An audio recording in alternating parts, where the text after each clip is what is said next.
रुपालीच्या सासूला मरून 10 दिवसही झाले नव्हते की आज रुपालीने घरी एक पार्टी ठेवली. तिने तिच्या आईला आणि काही मैत्रिणींना पार्टीला बोलवले होते. रात्री उशिरापर्यंत ही पार्टी सुरूच होती. खाणेपिणे झाल्यानंतर रात्री उशिरा तिच्या मैत्रिणी निघून गेल्या. तेव्हा रुपाली तिच्या आईला म्हणाली, मम्मी आज तू इथेच राहा, इथे हॉलमध्ये झोप किंवा मग माझ्यासोबत माझ्या बेडरूममध्ये. रुपालीची आई म्हणजे मीराताई त्यांना खूप झोप लागली होती, त्यामुळे त्या हॉलमध्ये न झोपता रुपालीच्या स्वर्गवासी सासूच्या खोलीमध्ये लाईट बंद करून झोपल्या. मध्यरात्री मीराताई यांना असे वाटले की कोणीतरी त्यांचा बेड हलवत आहे, पण पुन्हा त्यांना असे वाटले की तो त्यांचा भ्रम आहे. पुन्हा काही वेळानंतर त्यांना असे वाटले जणू काही त्यांना कोणीतरी ओढत आहे. त्यामुळे त्या घाबरून जोरात किंचळल्या आणि उठून बसल्या. त्यांनी लाईट लावली आणि पाहिले तर खोलीमध्ये कोणीही नव्हते. त्यांच्या डोळ्यांमध्ये भीती स्पष्ट दिसत होती. त्या वेड्यासारख्या मोठ्याने ओरडू लागल्या. आईच्या ओरडण्याचा आवाज रुपालीने ऐकला. ती किचनमध्ये पाणी घेण्यासाठी आली होती. रुपाली धावत आईच्या खोलीमध्ये आली आणि म्हणाली, मम्मी काय झाले तुला? मी तुला सांगितले होते ना हॉलमध्ये झोप म्हणून, मग इथे का झोपली? मला सांग, तू का घाबरली आहेस? मीराताई म्हणाल्या, नाही असं काहीच नाही अगं, मी डरपोक आहे का घाबरायला? रुपाली म्हणाली, अगं मम्मी, माझी सासू जेव्हापासून मेली आहे तेव्हापासून मी त्या खोलीमध्ये रात्रीचं काय पण दिवसासुद्धा जात नाही. कारण मला सतत असे जाणवते की तिचा आत्मा ह्याच खोलीमध्ये आहे. तरी आम्ही कितीतरी पूजा पाठ केले पण काहीच उपयोग झाला नाही. ती म्हातारी जिवंत असताना तर मला त्रास देतच होती, पण आता मेली आहे तरी सुद्धा सुखाने जगू देत नाही. मीराताई म्हणाल्या, ती पापी म्हातारी होती, त्यामुळे मेल्यानंतर सुद्धा तिचा आत्मा भटकत आहे, नाहीतर आत्तापर्यंत तिला मुक्ती कधीच मिळाली असती. बरं, मी एका तांत्रिकाला ओळखते जो अशा होताना पळवून लावण्यात महारथी आहे. तुझी सासू किती पापी असू देत, पण त्यांच्या पुढे तिचा निभाव लागणार नाही.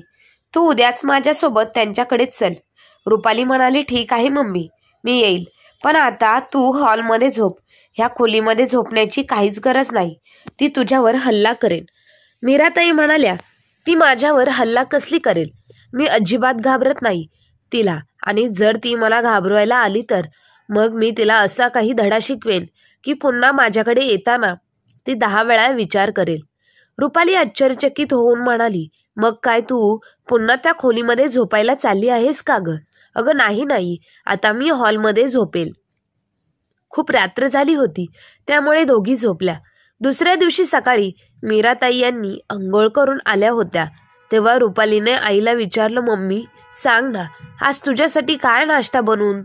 तुझे म्हणशील ना ते मी बनवेल. तेव्हा खोलीतून एक मोठा आवाज आला. तुझ्या आईला विचारून नाश्ता का बनवत आहेस? तिला सुद्धा शिळी भाकरी मिरचीचा ठेचा दे ना, जशी मला देत होतीस तशी. हे बघ, इथेच डायनिंग टेबलवर मीठ आणि भाकरी ठेवलेली आहे, पण जर हिने नाही खाल्ली तर मी तुला मारेल. तुला पटकन खायला दे. रुपाली खूप घाबरली आणि तिने रात्री उरलेली एक शिळी चपाती आणि मिरचीचा ठेचा आईला खायला दिला. मीराताईने सुद्धा निवडून लागले. त्या खूप घाबरलेल्या होत्या. हा आवाज रुपालीच्या सासूचा, पुष्पाताईंचा होता. त्यांचा आवाज ऐकून रुपाली आणि मीराताई खूप घाबरल्या होत्या. रुपाली थरथर त्या आवाजात म्हणाली, अगं मम्मा, बघ ना, आई इथे सोप्यावरच बसलेल्या आहेत. मीराताई सुद्धा पुष्पाताईंना समोर बघून घाबरल्या. रुपाली म्हणाली, आई, आधी तर तुम्ही फक्त रात्रीच येत होता, पण आता दिवसाही. पण तुम्ही तुमच्या खोलीतून बाहेर कशा आहात? मम्मा, पाहिले का तू? आता बसला की नाही माझ्या बोलण्यावरती विश्वास? माझी सासू मेल्यानंतर सुद्धा तिचा आत्मा इथेच भटकत आहे. तेवढ्यात होणाऱ्या रागाने बोलण्याचा आवाज आला. दिवस रात्र तुम्ही दोघी मला किती त्रास देत होतात हे विसरलात का तुम्ही दोघी? पण आता माझी वेळ आहे आणि आता माझ्याकडे 100 पट ताकद सुद्धा आहे. आता मी तुम्हा दोघींनी जगणे मुश्किल करून सोडणार आहे. मी तुम्हाला आता सुखाने जगू देणार नाही. हे सर्व बोलत असताना पुष्पाताई त्या दोघींना दिसत होत्या, त्यामुळे रुपालीची आई बेशुद्ध होऊन जमिनीवरती पडली. तेवढ्यात पुन्हा एकदा हसण्याचा आवाज आला. अरे जातापासून घाबरलीस, मला तर तो धडा शिकवायला निघाली होतीस ना. रुपालीला खूप घाम फुटला होता. ते एका कोपऱ्यात घाबरून उभी होती. काही वेळ शांतता पसरली होती. तेव्हा रुपाली आईजवळ गेली आणि तिने आईच्या तोंडावर पाणी मारले. तेव्हा मीराताई शुद्धीवर आल्या. त्या खूप घाबरलेल्या होत्या आणि रुपालीही खूप भीती वाटत होती. तिच्या डोळ्यांमध्ये भीती स्पष्ट दिसत होती. तिला भूतकाळात घडलेल्या गोष्टी आठवल्या. तिला आठवू लागले की कशी ती आई आणि तिची आई पुष्पाताईंना त्रास देत होत्या आणि म्हणूनच आज त्याचा बदला घेण्यासाठी तिची सासू इथे आली होती. रुपालीला तिच्या लग्नाचा दिवस आठवू लागला. सर्वजण पुष्पाताईंच्या मुलाच्या लग्नात त्यांना शुभेच्छा देत होते, भेटवस्तू देत होते. पुष्पाताई एक विधवा स्त्री होती आणि त्यांनी आपल्या नवऱ्याला एका रोड ॲक्सिडेंटमध्ये गमावलेलं होतं. तेव्हापासून त्यांनी आपल्या मुलाला निखिलला एकटेच सांभाळले. त्याचे व्यवस्थित पालनपोषण केले होते. मोठा झाल्यावर निखिल हा भारतीय सैन्यात भरती झाला. त्यानंतर काही दिवसांनी त्यांच्यासाठी एक चांगले स्थळ सुद्धा आले. मुलीचे नाव रुपाली होते. सुट्ट्यांमध्ये निखिल जेव्हा घरी आला तेव्हा त्यांनी त्याचे लग्न लावून दिले. लग्न झाल्यानंतर 2 महिन्यानंतर निखिल सीमेवर परत गेला होता. त्यामुळे आता इकडे घरी दोघी सासू सुना राहत होत्या. सुरुवातीला काही महिने सर्व काही सुरळीत चांगल्या प्रकारे चालू होते. पण नंतर हळूहळू रुपालीने आपल्या सासू सोबतचे वागणे बदलले. तिला रात्री उशिरापर्यंत पार्टी करायला फार आवडायचं आणि हे काही तिच्या सासूला आवडत नव्हते. त्यामुळे पुष्पाताई जर तिला काही म्हणाल्या तर ती त्यांना 4 गोष्टी ऐकवायची. आता तिला सासूची अडचण घरात होऊ लागली होती. त्यामुळे सासू सोबत नको तशी वागत होती. कधी कधी रोगपाली फक्त स्वतःचा स्वयंपाक करायची किंवा बाहेरून फक्त स्वतःसाठी जेवण ऑर्डर करायची. पण पुष्पाताई तिला काहीच बोलत नव्हत्या. तर स्वतःसाठी काहीतरी बनवून खायच्या आणि याचा रुपालीला खूप राग येत होता. ती सतत सासूला जेवणावरून बोलायची. आता ती कोणत्याही कामाला सासूला टोमणे मारतच करत नव्हती. पण हे सर्व पुष्पाताई निखिलला कधीच सांगत नव्हत्या, कारण त्याची ड्युटी सुरुवातीपासूनच बॉर्डरवर असायची आणि रुपालीबद्दल सांगून त्याला निखिलला त्रास द्यायचा नव्हता. त्यामुळे त्या रुपालीला काहीही न बोलता निमूटपणे त्याचं सगळं वागणं सर्व काही सहन करत होत्या आणि ह्याचाच फायदा रुपाली घेऊ लागली. रुपाली नेहमी तिच्या मम्मीला म्हणजेच मीराताईंना आपल्या घरी पार्टीसाठी बोलवायची आणि मग मीराताई मुलीच्या घरी 8-10 दिवस राहायच्या आणि दोघी मिळून पुष्पाताईंना खूप त्रास देत होत्या. दोघी वेगवेगळ्या पदार्थांची फरमाईश करायच्या. एके दिवशी रुपाली तिच्या सासूला म्हणाली, आई, आज तुम्ही आमचा स्वयंपाक बनवू नका. मी आमच्या दोघींसाठी जेवण बाहेरून ऑर्डर केले आहे. यावर पुष्पाताई म्हणाले, ठीक आहे, मग आज मी फक्त माझ्यासाठीच खिचडी बनवते. असे बोलून पुष्पाताई किचनमध्ये निघून गेल्या आणि खिचडी बनवण्याची तयारी करू लागल्या. तेवढ्यात पाठीमागून रुपाली येऊन म्हणाली, इथे किचनमध्ये काय करत आहात? मी सांगितले ना तुम्हाला आज स्वयंपाक बनवू नका म्हणून. तुम्हाला एकदा सांगितलेले समजत नाही का? पुष्पाताई म्हणाल्या, अगं, मी तुमचा स्वयंपाक बनवत नाही, मला ठाऊक आहे. मी बाहेरून जेवण ऑर्डर केले आहे. इथे मी माझ्यासाठी खिचडी बनवत आहे. रुपालीने गॅस बंद केला आणि पुष्पाताईंना किचन बाहेर काढले आणि म्हणाले, वा मारे, स्वतःला या घराची मालकीन समजतेस का? हे बघ, स्वप्नातही या घराची मालकीन बनण्याचा प्रयत्न करू नकोस. ह्या घरामध्ये तेच होईल जे मी बोलते. तू काही मालकीन नाहीस या घराची. स्वतःसाठी काहीही बनवून खायला, विनाकारण घ्यायला घालू नकोस. गॅस फुकट येत नाही. त्यासाठी माझ्या नवऱ्याला तिथे जीव धोक्यात घालून सीमेवरती काम करावे लागते. पुष्पाताई म्हणाल्या, सुनबाई, तुम्हा दोघांसाठी बाहेरून जेवण ऑर्डर केले आहे, पण मला भूक लागली आहे. जेवल्यावर औषधं सुद्धा घ्यायची आहेत आणि तो काय बोलत आहे की तुझा नवरा जीव धोक्यात घालून सीमेवर काम करतो. तुझा नवरा हा आधी माझा मुलगा आहे आणि मला सुद्धा त्याची काळजी आहे आणि मी कधीच वायफळ खर्च करत नाही, हे त्याला देखील माहिती आहे. हो बाजूला, मला काहीतरी जेवण बनवू दे, मला गोळ्या घ्यायच्या आहेत. यावर रुपाली मोठ्या आवाजात म्हणाली, हो ठाऊक आहे, जोपर्यंत तुम्ही खाणार नाही तोपर्यंत तुम्हाला झोप कशी येईल? हे बघा, परवा आणलेला ब्रेड फ्रीजमध्ये तसाच आहे. तो ब्रेड आणि सकाळची भाजी उरलेली आहे, ती खाऊन घ्या आणि खबरदार जर स्वतःसाठी काही बनवून खाल्ले तर असे बोलून रुपाली तिथून निघून गेली. मग काय, ब्रेड आणि सकाळची भाजी खाऊन पुष्पाताई यांच्या कामाला लागल्या. थोड्याच वेळात जेवणाचं पार्सल आलं. दोघी मायलेकी पोटभर जेवल्या आणि त्यानंतर त्यांच्या खोलीमध्ये झोपल्या. काही वेळानंतर रुपालीची आई पुष्पाताई यांच्या खोलीत गेली आणि त्यांना झोपलेलं पाहून म्हणाली, हे काय, इतक्यात झोपल्यातही? उठा आणि माझ्यासाठी जरा लिंबू पाणी बनवा. रुपाली तिथे आली. ती म्हणाली, मम्मी, जरा कमी खाल्ले असते तर काय बिघडले असते, पण तू तर असे खात होती जणू काही ते तुला पुन्हा मिळणारच नाही. मीनाताई त्यांच्या मुलीला म्हणाला, अगं मी खाल्ले म्हणून बरे झाले ना, तू पैसे मोजले होतेस ना, त्याचे नुकसान, नुसते खाल्ले तर पदार्थ व्हायला गेले असते ना, तू तर सरळ फेकून दिले असते आणि मला असे अन्न फेकून दिलेले अजिबात आवडत नाही. त्यामुळे मग मी खाऊन घेतले सगळे उरलेले अन्न, पण खरे तर जरा जास्तच झाले. रुपाली म्हणाली, अगं मम्मा, व्हायला कशाला गेलं असतं, आपण जेवत असताना माझी सासू कशी बघत होती, तू पाहिलंस ना, उरलेले तिला दिले असते ना खायला. तसेही आता आपले उष्ट खाण्याची तिला सवय झालेली आहे. पुष्पाताई लिंबू पाणी घेऊन आल्या. मीनाताईंनी लिंबू पाणी घेतले आणि त्यानंतर लगेच त्यांना उलटी झाली. त्यामुळे रुपाली घाबरली आणि ती पुष्पाताईंना म्हणाली, काय घातले होते तुम्ही त्या पाण्यामध्ये? त्या म्हणाल्या, मी त्यामध्ये फक्त चिमूटभर हिंग घातले, बाकी काही नाही. यावर रुपाली मोठे डोळे करून म्हणाली, तुम्हाला कोणी सांगितले होते त्यामध्ये हिंग मिक्स करायला? उगाचच स्वतःचा शांतपणा गाजवत जाऊ नका. आता तुमच्यामुळे माझ्या आईची उलटी झाली, तिची साडी खराब झाली आहे, त्यामुळे आता हे सर्व तुम्हाला साफ करावे लागेल. सुनेचे बोलणे ऐकून पुष्पाताई दंग झाल्या. त्या म्हणाल्या, यामध्ये माझी काय चूक आहे? त्यांनी सांगितल्याप्रमाणे मी त्यांना लिंबू पाणी आणून दिले. रुपाली म्हणाली, मग तुम्हाला त्यात हिंग कोणी घालायला सांगितले होते? ते सर्व गुपचूप स्वच्छ करा. शेवटी नाईलाजाने पुष्पाताईने ते सर्व साफ केले. असेच दिवस सरत होते आणि एके दिवशी निखिलने फोन करून तो घरी येणार असल्याची बातमी दिली. मीनाताईंना ही बातमी ऐकून सुद्धा तिथेच मुलीच्या सासरी बसल्या होत्या. रुपाली म्हणाली, मम्मा, माझे मिस्टर पुढच्या आठवड्यात येणार आहे. जर या म्हातारीने त्यांना सर्व काही सांगितले तर निखिल तर मला घराबाहेरच काढतील, कारण त्यांना तर आईच्या डोळ्यांमध्ये अश्रूंचा एक थेंबबाई सहन होत नाही.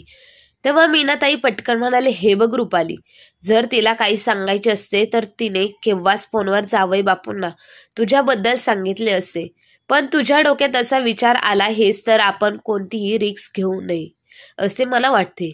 तिने जावई बापूंना सांगण्याच्या आधीच आपल्यालाच काहीतरी करावे लागेल. मला तर असेच वाटते, तिचा काटाच काढावा, म्हणजे सुंटे वाचून खोकला जाईल.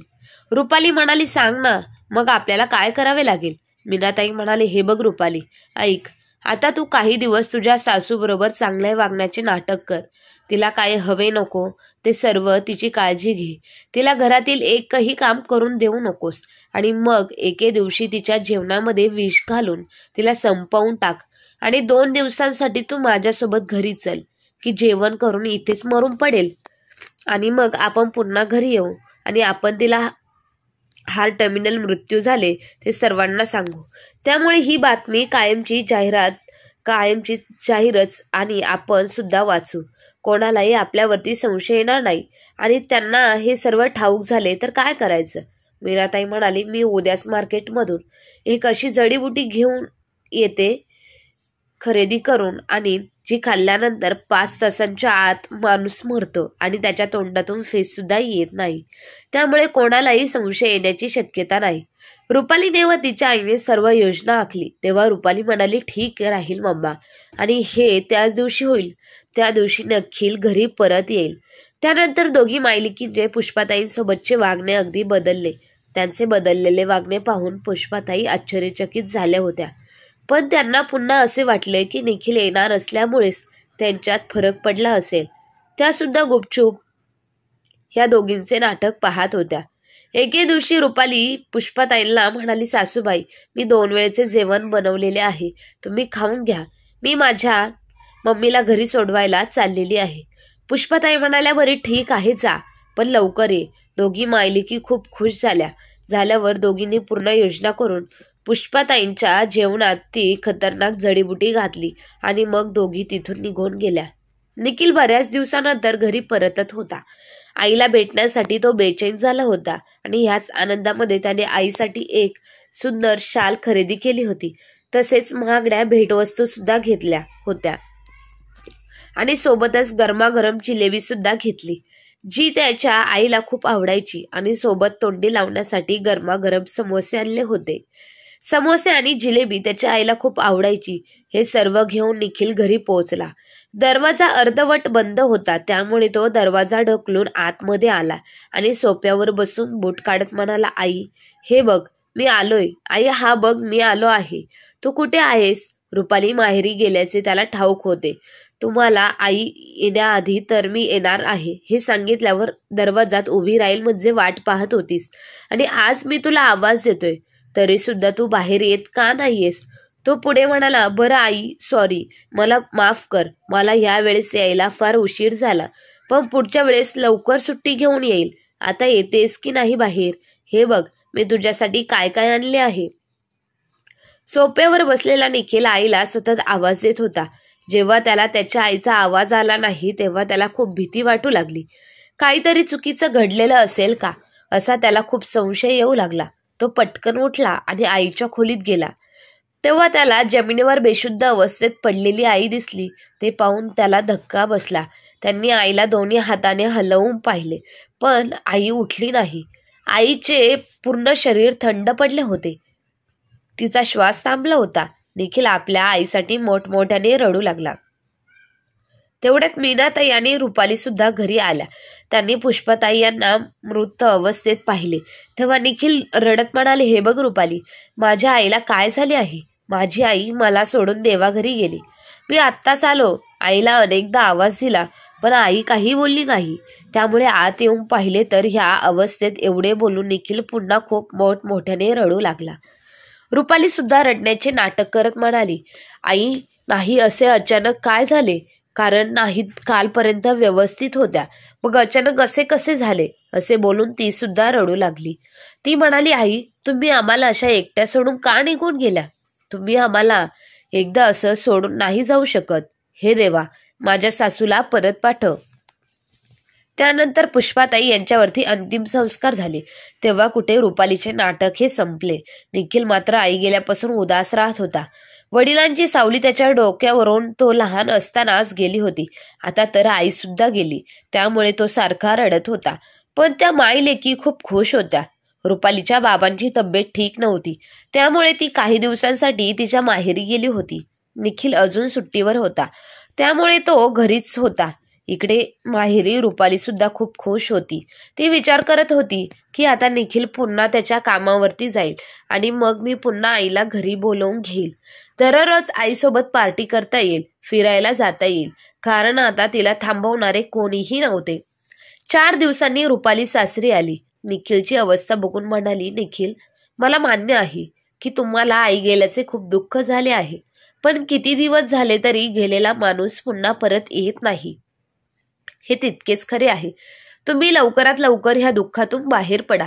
मी आहे ना तुमच्या सोबत. मी अजिबात काळजी करू नका. तसे बोलणे ऐकून निखिल तिच्याकडे पाहत होता. एके दिवशी निखिलला खूप भूक लागली होती. तो रुपालीला म्हणाला, अगं रुपाली, गॅसवर कुकर ठेवला आहे, बघ तर किती शिट्ट्या झाल्या आहेत. मला खूप भूक लागलेली आहे आणि मला काहीतरी खायला दे. तेव्हा रुपाली म्हणाली, अहो पण मी गॅस चालूच केला नाही आणि गॅसवर कुकर तर अजिबात ठेवला नाही. निखिल म्हणाला, मग मी काय खोटं बोलत आहे का रुपाली? ती किचनमध्ये येऊन पाहते तर काय, खरंच कुकरमध्ये छोले शिजत होते. त्यांच्या लक्षात येत नाही की तिने खरंच कुकरमध्ये छोले शिजायला घातले होते की नाही. जेव्हा रुपालीने छोले खायला देत होती तेव्हा देखील म्हणाला, अरे वा रुपाली, आज तर तू अगदी आईसारखंच छोले बनवत होती. अगदी तशीच भाजी बनवलेली आहे. आज या छोल्याच्या भाजीमुळे मला माझ्या आईची आठवण आली. रुपालीला बरीच कामे होती, त्यामुळे तिने याकडे दुर्लक्ष केले आणि ती कामाला लागली. दुसऱ्या दिवशी सकाळी निखिल रुपालीला म्हणाला, रुपाली, मी लवकर जाणार आहे. तू एकटी कशी राहणार? तू एक काम कर, मी जाण्याआधी तुझ्या मम्मीला इकडे राहायला बोलावून घे. रुपाली म्हणाली, ठीक आहे. तिने पटकन तिच्या आईला फोन लावला. ती म्हणाली, मम्मा, 4-5 दिवसांनी निखिल पुन्हा सीमेवरती ड्युटी जॉईन करणार आहे. त्यांनी तुला इकडे बोलावून घ्यायला सांगितलेले आहे. ती पुढे म्हणाली, मम्मा, मी विचार करत आहे की माझ्या सासूच्या खोलीत तुझी राहण्याची व्यवस्था करावी. तिथे तू आरामात राहा. मीनाताई म्हणाल्या, ठीक आहे, पण त्याआधी त्या खोलीची साफसफाई करावी लागेल ना. तेव्हा रुपाली म्हणाली, हो, मी तू येईपर्यंत पूर्ण खोली स्वच्छ करून ठेवते. असे बोलून तिने फोन ठेवला. रुपालीने पुष्पाताईंची म्हणजे तिच्या सासूबाईंची पूर्ण खोली स्वच्छ करायला सुरुवात केली. सर्वात आधी तिने कपाटाची साफसफाई करायचा विचार केला. त्यामुळे जसे तिने कपाट उघडले, कपाटातून पुष्पाताई यांचा फोटो खाली पडला आणि त्यातून खूप रक्त येऊ लागले. हे पाहून तिला खूप मोठा धक्का बसला. ती घाबरली आणि त्या खोलीतून बाहेर धावत येत होती की तिला समोर तिची सासू दिसली. सासूला समोर पाहून ती थरथर कापू लागली आणि जमिनीवर पडली. रुपालीला काहीतरी बोलायचे असते, पण तिच्या तोंडातून एक शब्द देखील बाहेर निघत नव्हता. तेव्हा पुष्पाताई तिला म्हणाल्या, काय झाले सुनबाई? तू हा विचार केला होतास ना, मला मारून माझ्यापासून कायमची सुटका मिळेल. पण मला तुझे रडणे पाहून इथून जावेसे वाटलेच नाही. तू रडताना म्हणत होतीस ना, आई का गेला तर मला सोडून देवा घरी, माझ्या सासूला परत कर. मलाही तुला रडताना बघून खूप वाईट वाटले. त्यामुळे मी ठरवले की मी आता तुला आणि तुझ्या आईला सोडून कुठेही जाणार नाही, तुमच्या सोबतच राहील. हे ऐकताच रुपालीने मोठमोठ्याने ओरडली आणि बेशुद्ध होऊन पडली. जेव्हा ती शुद्धीवर आली तेव्हा तिला समोर निखिल दिसला आणि ती घाबरून उठून बसली आणि त्याला म्हणू लागली, निखिल, सासूबाई गेल्या नाहीत, त्या इथेच आहेत. त्यांचा आत्मा या घरामध्ये भटकत आहे. आत्ताच मी त्यांना पाहिले आहे. हे ऐकताच निखिल म्हणाला, वेडी झाली आहेस का तू? हे काय बोलत आहेस रुपाली? अगं, तूच तर म्हणाली होतीस ना, एकदा गेलेला माणूस परत पुन्हा कधीच येत नाही. आणि मी स्वतः आईचा अंत्यसंस्कार केले आहे. ती परत कशी काय येऊ शकते? तुला भास वगैरे झाला असेल, बाकी काही नाही. निखिलचे बोलणे ऐकून रुपाली मोठ्या आवाजात म्हणाली, नाही निखिल, मला भास वगैरे काहीही झालेलं नाही. तुम्ही आईच्या खोलीमध्ये जाऊन बघा, तुम्हाला त्यांच्या फोटोतून रक्त आलेले दिसेल. रुपालीचे बोलणे ऐकून निखिल आईच्या खोलीत गेला आणि फोटो पाहू लागला. पण त्याला फोटोवर रक्ताचे डाग वगैरे काहीच दिसले नाही.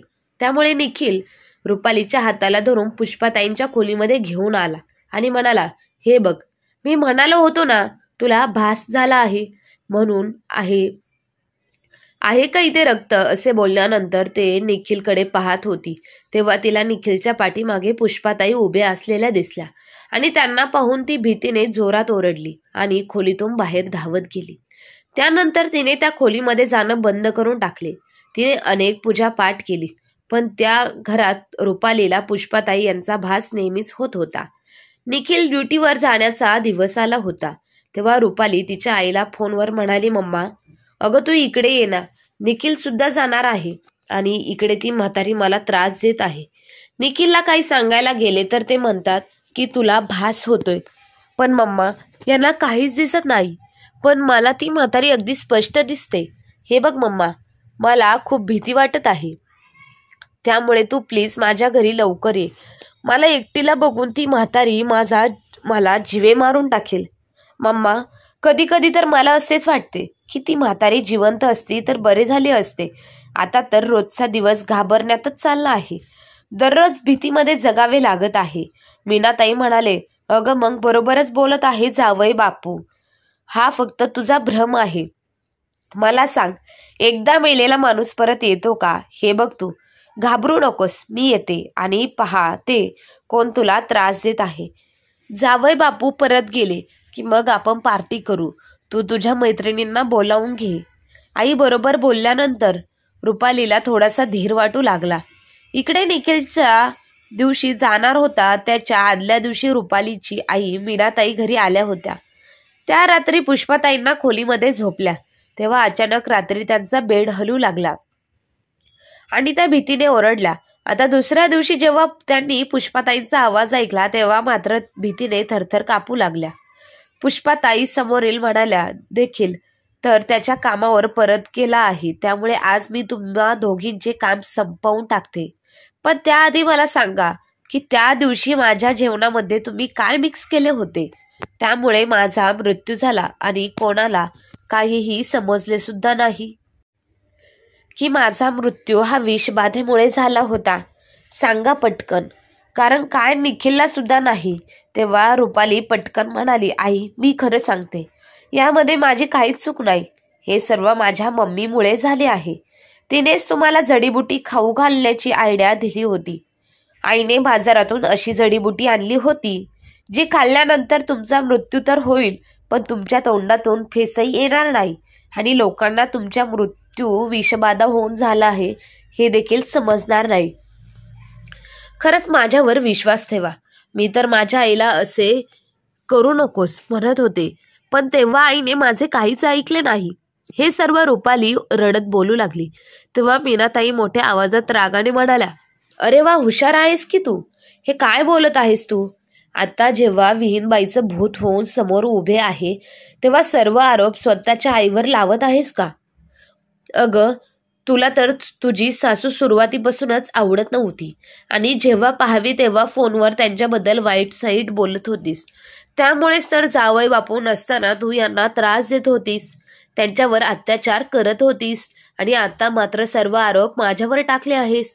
वा, जेव्हा तुझ्या जीवावर बेतले तेव्हा मला पुढे केलेस काय? मुलगी आहेस का तू स्वतःच्या आईवर सर्व आरोप लावून मोकळी झालीस? हे सर्व करताना तुम्हाला साथ दिली, त्यामुळे तू सुद्धा तितकीच गुन्हेगार आहे. तेव्हा अशी मुलगी कोणालाही देऊ नकोस. त्यानंतर बऱ्याच वेळ त्या दोघी मायलेकीमध्ये तुम्ही चालू होती. तेवढ्यात निखिल तिथे येतो. त्याला समोर पाहून रुपाली गप्प उभी राहते. निखिल म्हणतो, अरे गप्प का झालात तुम्ही दोघी?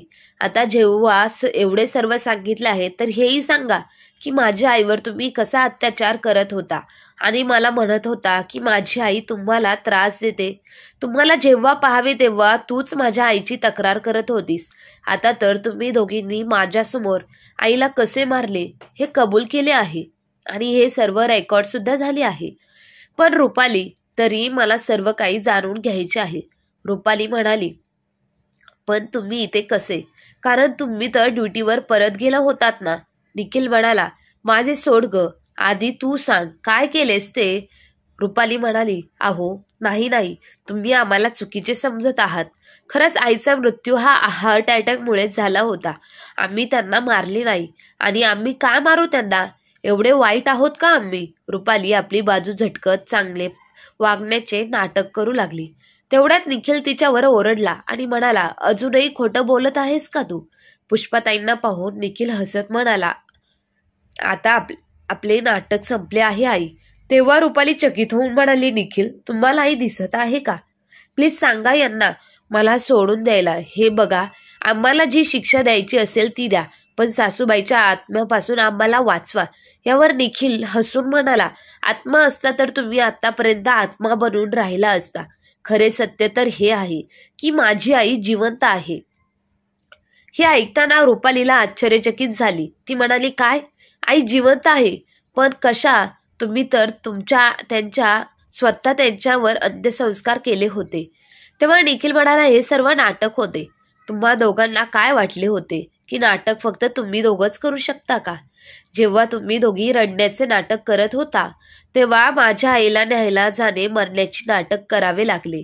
रुपाली दंग होऊन म्हणाली, मग त्या दिवशी सासूबाईंनी विष खाल्ले नव्हते? निखिल म्हणाला, विष नाही खाल्ले. तो पुढे म्हणाला, जेव्हा त्या दिवशी तुम्ही दोघी या भीतीने, म्हणजे माझी आई तुम्हाला त्रास दोघांना देते हे तुम्ही मला सांगणार होतात, त्या दिवशी आईने तुम्हा दोघांचे बोलणे ऐकले होते आणि आईने लगेच मला फोन करून याबद्दल सर्व काही सांगितले होते. मी तर आईचे बोलणे ऐकून तेव्हाच आई समोर इथे आलो. तुमच्या समोर आई गेल्याचे नाटक करत होतो. त्यानंतर मी आईला एका ठिकाणी लपवून ठेवले. निखिलचे बोलणे ऐकून रुपाली म्हणाली, बघतो रक्ताचा फोटो आणि त्या कपड्यांचे सतत खाली पडणे, कधी सासूबाईंचे येणे आणि अचानक गायब होणे, हे काय होते? निखिल म्हणाला, हा सर्व आमच्या नाटकाचा भाग होता. खरे तर मला असे तेव्हाच वाटले होते की तुम्हाला दोघींना माझ्या आईच्या जेवणात विष घालण्याच्या आरोपाखाली जेलमध्ये पाठवावे, पण मला तुम्हा दोघींना धडाही शिकवायचा होता आणि तुमच्या तोंडून तुमचाच गुन्हा कबूल करून घ्यायचा होता. मीनाताई म्हणाले, हे पहा जावई बापू, माझेही कुटुंब आहे, मला जाऊ द्या. मी ह्या नालायक मुलीची साथ देऊन खूप मोठी चूक केली, पण आता ह्यापुढे मी कधीच इथे येणार नाही. मी तुम्हाला वचन देते की तिच्याशी बोलणार सुद्धा नाही. निखिलने रागाने म्हणाला, कशा आई आहात तुम्ही? तुम्हाला खरंच जर वाटत असते तर तुम्ही तुमच्या मुलीला योग्य दिशा दाखवली असती. पण तुम्ही ना फक्त तिची साथ दिली तर आपल्या मुलीच्या सासूला जीवे मारण्याची योजना सुद्धा. निखिल टाळी वाजून पोलिसांना बोलवतो आणि म्हणतो, अटक करा यांना. यांनी स्वतःचा गुन्हा स्वतःच्या तोंडाने कबूल केला आहे. तेव्हा पुढे येऊन पुष्पाताई म्हणाल्या, सुनबाई, तू माझ्यावर कितीतरी अत्याचार केले, पण तरी सुद्धा मी कधीच निखिलकडे तुझी तक्रार केली नाही. मी तुझा सर्व त्रास सहन केला, कारण मला माझ्या मुलाचा संसार मोडायचा नव्हता. पण तू माझ्यावर गप्प बसण्याला माझी कमजोरी समजलीस. तू तर एक स्त्री आहेस आणि मला असे अजिबात वाटत नाही की तू जेलमध्ये राहावे आणि तुझ्या आईला ह्या वयात त्रास व्हावा. पण आज जर मी तुम्हाला शिक्षा दिली नाही तर पुढे जाऊन प्रत्येक जण आपल्या सासूला विष देण्याआधी जरा सुद्धा घाबरणार नाही. पोलिसांना पाहून रुपाली निखिलचे पाय धरून रडायला लागली आणि म्हणाली, तुम्हाला वाटले तर मला घटस्फोट द्या, पण प्लीज मला जेलमध्ये पाठवू नका. माझ्या आईच्या वयाचा तरी विचार करा. तेव्हा निखिल म्हणाला, जेव्हा माझ्या आईला जीवे मारण्याचा तुम्ही दोघींनी मिळून प्लॅन केला होता तेव्हा माझ्या आईच्या वयाचा विचार केला होता का तुम्ही? आता जा दोघीही पोलिसांसोबत आणि तिथे जाऊन हे नाटक पूर्ण करा. तसे माझ्याकडे पुरावा असल्यामुळे तुमच्या नाटकाचा काहीच उपयोग होणार नाही. ह्या रेकॉर्डिंगमध्ये सर्व काही आहे. त्यानंतर निखिलने कोर्टापुढे त्यांच्या विरुद्ध असलेले सर्व पुरावे सादर केले.